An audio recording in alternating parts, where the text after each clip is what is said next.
All right. Thanks a lot. So I'm going to talk about multimodal content analysis with VLMs. So our main contribution is around motivation and showing results for multimodal content analysis. And the reason is we consume um, a lot of multimodal content in our daily lives. So yeah, I mean, it's consume text on Reddit and Twitter, images on Instagram, video on TikTok, YouTube, and a mix of it, right? So uh, it's always inherently multimodal, but a lot of our research is looking at either text or images, things like that. And that's been because of the lack of methods for doing this. And now I think vision language models are emerging and finally are at a stage where we can do this sort of multimodal analysis.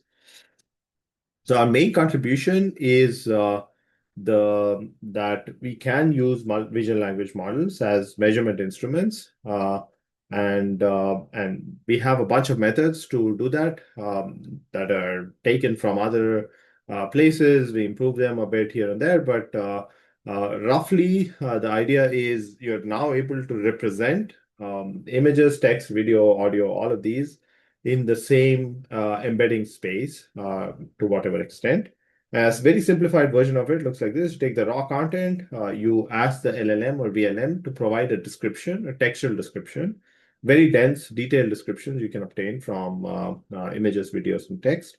And then you can use unified analysis to on this joint space where you are embedding them, for instance, doing some sort of clustering or topics and things like that. So we use this methodology. So by the way, this is like a very simplified version of what we are actually doing. There's more complex methods in the paper, but this is a rough idea. So doing this sort of joint embedding. So there's three downstream studies that we use based on this. One is so I'll get to that. Okay, so how does it work in practice? Let me show you an example. So the first is there's a video. This is a video showing some sort of water boiling in some water tank, and there's a lot of heat and fires, and people are really thirsty and things like that. So this is the dense description we got from Quen, which is works on frames, but it detects this well. So it says, okay, there's this.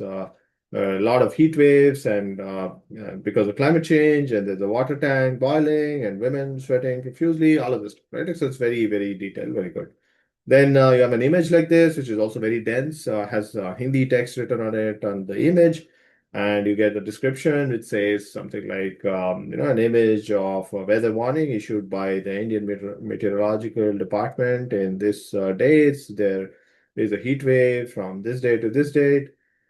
Then here's another example of a multilingual video. So it's a video in a language called Tamil, where the text is all in Tamil and the people are speaking Tamil, but it works very well. Like I say, it's just a news video segment from Sun News, and it's talking about heat waves, and the anchor is a female news person, and there's a male doctor, and his name is this and this, and the text was like the name was extracted from this piece of text on the screen here, so it works really well. Okay, so now we want to test that. We have this methodology. We want to test that on our data, and the data we use is this large WhatsApp data that we collected. It's over 5 million messages from 6,000 WhatsApp groups. It's inherently multimodal, so there's a lot of images, a lot of text, a lot of videos. So over 50% of it is non-textual, so which is a very good thing to test things out. We also have this huge annotation on top of that data. So we can, and we have manual annotation for 200,000 pieces of content, which says, okay, this is misinformation, this is hate speech, this is political content, and a bunch of other topic variables like, is this news, is this health related, is this religion related, things like that for images, videos, and text. Okay, so the first result is we show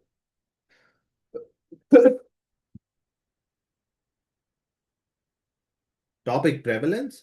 So given, we have this huge data set that's like, I don't know, a few terabytes of data containing all these videos and images. And now you can get a very high level overview overall in the entire data set. Politics is 16%, religion is 11%, things like that. So these kinds of high level statistics of your data set, which is now multimodal. You can also do within a topic modalities. So you will say out of politics content, only 34% of the data is textual. The remaining are images and video. So, if we typically just say, okay, we'll only look at the text content, we are missing out a lot of 65% of the content is missing out. Uh, Similarly, for religion, it's a similar distribution. If you look at other topics like sexual content, for instance, is mostly videos.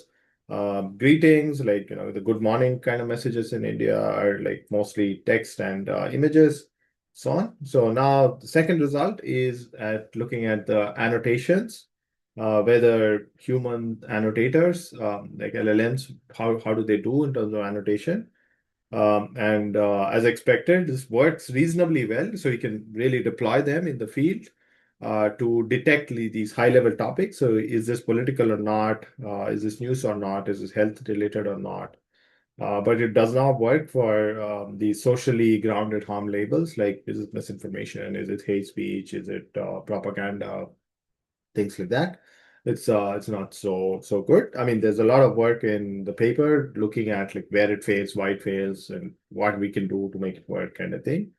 Then the third final result that we have in the paper is around cross-platform narrative tracking. So looking at let's take an example of incident like this. So, of people eating pets, the immigrants eating pets narrative. So it started on Twitter, got amplified on YouTube, and then there's a lot of memes and things like circulating on Instagram, for instance. I mean, the for our community, this kind of a study has been like a really, really thing that we want to do, but it's hard to do. Now you can do that.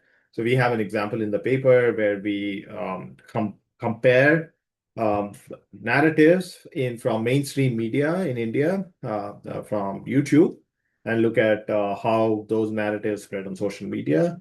So it works really well. Yeah, thanks a lot. Here's my email.